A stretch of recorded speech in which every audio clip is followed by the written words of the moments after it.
Hi, I'm Pt1 Solutions. This is just a little while ago, I was like, what are you doing for the training?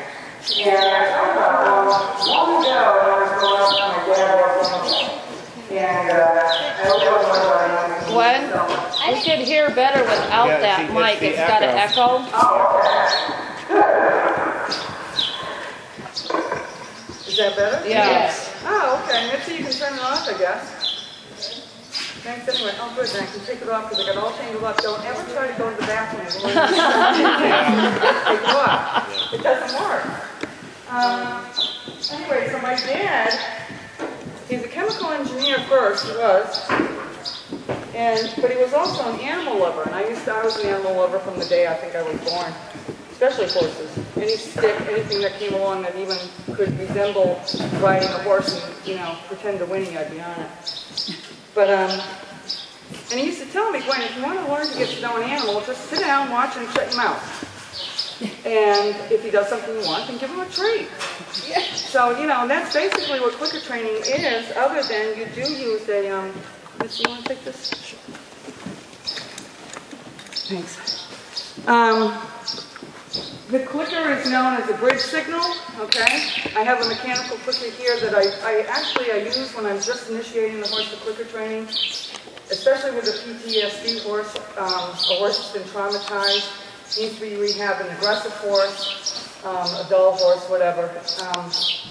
And some horses that are very afraid. We have a Mustang coming in the next couple of weeks that's very traumatized, and he's gone beyond the flight and the fight, and right into the faint and the freeze and the faint. He'll freeze and then he'll just collapse. So with horses like that, you can't use a mechanical clicker because you'll probably scare them to death. They'd be, 4 feet up on the ceiling, or they'd be upside down on the ground. So you can use your tongue. I know you probably can't hear it, but you can do it very lightly, and the horse can hear it, because of course they can hear much better than we can. Or you can use a specific word that you don't normally use, and I use the word good. Okay, because I don't run around so horses going, good, good, good, good. And it's usually a good boy, okay, or a good girl, something like that. And within the time that you say good girl or good boy, that horse has already gone through maybe 2 or 3 more behaviors than the one that you're marking, which is what you use the clicker for. It's quick, your timing's got to be good because it's got to be right in the behavior. I can't tell you how many people have taken a clicker and said, well, I was trying to teach my horse to do this. Say lift his foot, okay? Because I do natural hoof here too, and if I have a horse that's difficult, doesn't want to use his hoof, raise his hoof, I'll use a clicker and teach him to hold his hoof up. Okay, but if you wait for him to put it down and then you click, the horse goes, okay, well, I brought it up, I've held it, I've put it down, so what am I being clicked for? Oh, let me do it again. You put it down and click. So now you're going to have a horse that's going to stand there going like this, and you're not going to be able to grab his foot. So what you want to do is when you mark a behavior, you want to make sure that your timing is perfect and it's instantaneous in the lifting of the hoof. Okay? So this is science-based. I'm going to go back to my notes here, otherwise I'll just keep on rambling forever. What is clicker training? It's science-based. Okay? It goes back to Pavlovian conditioning and even back to classical conditioning. It's an operant conditioning, and I find an easy way to remember operant conditioning, meaning that the horse is operating the deal. Okay? The horse does what you've asked, you've given a clear cue. Okay? The horse gets marked for the exact behavior, and then he gets a treat. I use, right now, I've got little tiny alfalfa pellets. Can everybody see those? I don't know if you're as blind as I am, you can't see anything from 5 feet away. But anyway, they're alfalfa pellets. And you give 1 pellet at a time, or maybe 2. Even with horses like halflingers that have these great big giant lips that like to suck your whole hand into its mouth, you might use 3 or 4 pellets. Okay? But just 1 little pellet, okay? Or 1 little Cheerio, 1 little tiny piece of carrot. You don't give them whole carrots or, a whole handful of pellet, because by the end of the time you're clicker training, whether it be 5 minutes or you work with the horse 45 minutes, you're going to have them eat the whole meal out of your hand. That's not the point. The food is considered a primary reinforcer, meaning the horse is going to work to earn a piece of food again. All right, you guys, nobody here, how many here would work without a paycheck? Well, I'm not sure. I am right now. All right, you're outnumbered. That was just one hand that went. Everybody else wants a paycheck, right? Okay. Horses like paychecks too. And there are a lot of purists out there who use just what's called positive reinforcement with clicker training.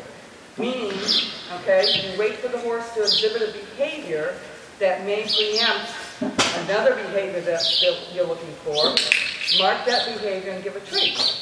Okay, and the horse will walk around looking and do the behavior again. Okay, this is how actually I use positive reinforcement to teach a horse to self-calm. You wait for the horse to put the head down, you click and give a treat. Head down again, click and treat. Head down again, click and treat. Okay, so finally, the horse is going down and up and down and up and down and up, and you know that he's got it. Okay, and then you work from there with another chunk, with a cue, a verbal cue or a hand cue or something that's going to tell the horse to relax. Okay, so if you want head down, all right, the horse is walking around and say head down, the horse is going to put his head down, you're going to click him for that and reward him. Okay, and pretty soon, then you have a partner to kind of spook the horse. Okay, I had to do this with my filly and my Mustang that came in because something would go off and they just bolt. You know, horses like to run away real fast.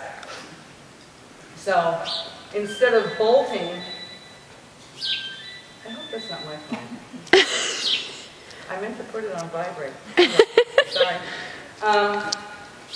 The horse will be bolting, okay, but if he's conditioned to put his head down and calm himself, he's going to, instead of bolting, put his head down first, and then look up and put his head down first and look up, and in that process, he's now thinking, okay, because you're breaking the adrenaline, the flow of adrenaline. So it's really good for spooky horses.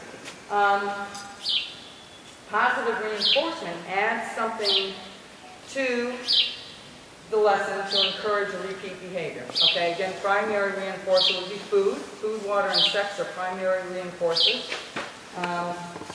Or you can use a secondary reinforcer, which would be something that the horse has learned to like. Okay, he's learned to like to have his withers scratched or his rump scratched or whatever. That's a secondary reinforcer. I use primarily primary reinforcement with food. I find it works the best, unless it's with my own horses that are used to all this. And you know, we don't do a whole lot anyway with clicker training. Generally, there's no punishment involved when you're working with positive reinforcement. I use a combination of positive and negative reinforcement. Negative reinforcement doesn't mean that it's bad, it's not punishment. It's actually that you take away an adverse stimulus and then mark the behavior and treat. Okay, in other words, if you put your leg on the horse, you expect the horse to walk off, you remove that pressure. That's negative reinforcement. Okay, does everybody understand the difference? Hello? Okay, because a lot of people get mixed up with positive meaning good and negative meaning bad, and that's not the way it works at all. Positive means adding something nice to encourage and motivate. Negative means removing something aversive to get a repeated behavior. I use clicker training for, you can use it for anything. We start with groundwork, we work all the way up through, high-level dressage. People use it to teach very complex behaviors. You take the main behavior and you chunk it down into little steps, as little as the horse needs, not necessarily what you're thinking the horse might need or should know. Okay, so, and then you start working on each step. And then later on, you'll take each step and start chaining them together to form that big exercise that you were going for to begin with.